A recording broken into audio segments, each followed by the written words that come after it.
So, in talking about training for the ambush team, we want to talk about the ambush objectives.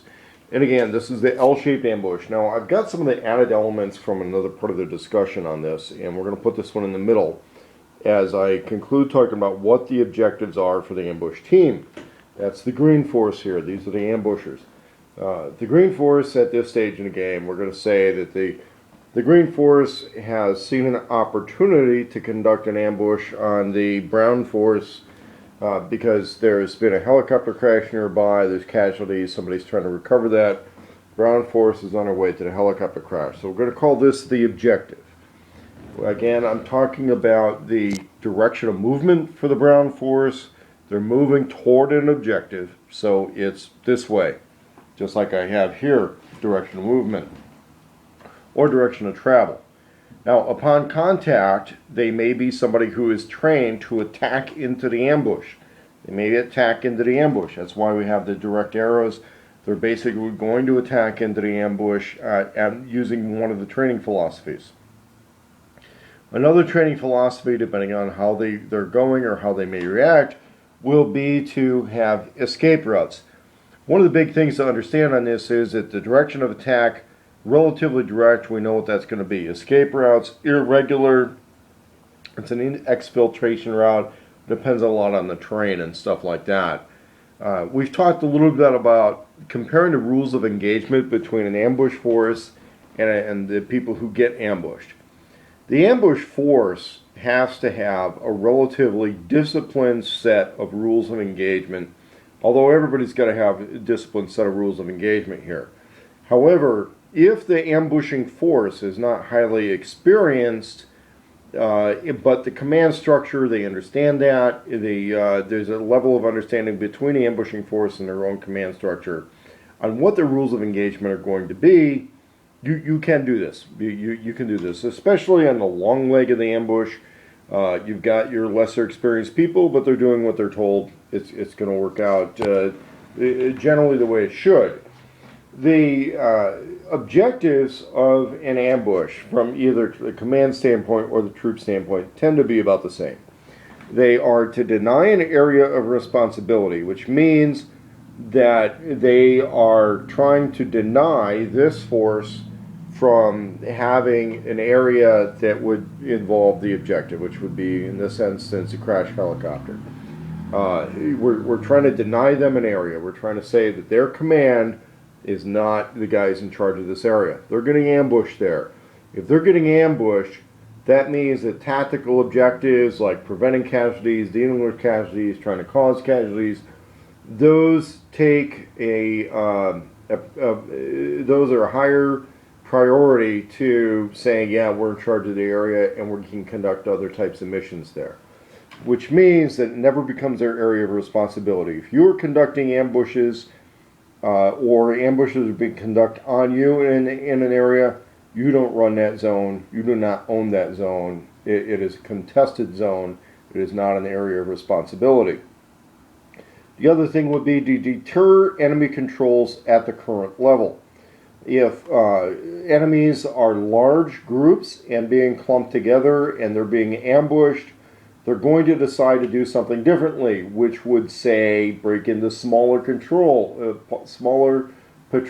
and cover more area. There's always going to be a limitation to the size, scope, and competence of an enemy force. And they generally, if they're getting hit a lot, they're going to want to change their game, which usually one of the things that command elements are capable of doing without really changing their force is to alter the sizes of the patrols, to go with either larger, more concentrated force controls, or to split up and spread out and try to conduct a more in-depth search on the patrols. We could talk a little bit about that in depth in another video. The other thing is, of course, to deny access to known objectives. If you know what an enemy objective is, one of the ways of defending that objective is to stage ambushes to prevent the enemy from either taking the objective or wanting to take the objectives, or to force the enemy to consolidate a larger force to try and take that objective. So ambushes are one of the ways you deny an enemy from being able to reach or take control of an objective. The other thing in a war of attrition is simply to produce enemy casualties. Within that, we talk about eliminating key enemy personnel.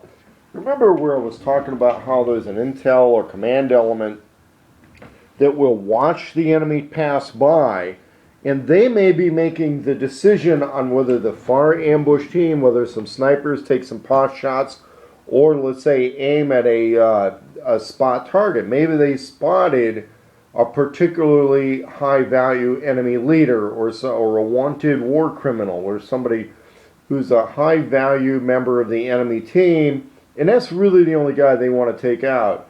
If the snipers are capable of taking that out, they may consider that ambush to have been successful. They'll tell everybody else to simply contain the enemy force for a short period of time and withdraw, because they've taken out an enemy leader, a high value enemy leader, and it's back to the negotiating table because they may feel they may be able to accomplish a political objective after that.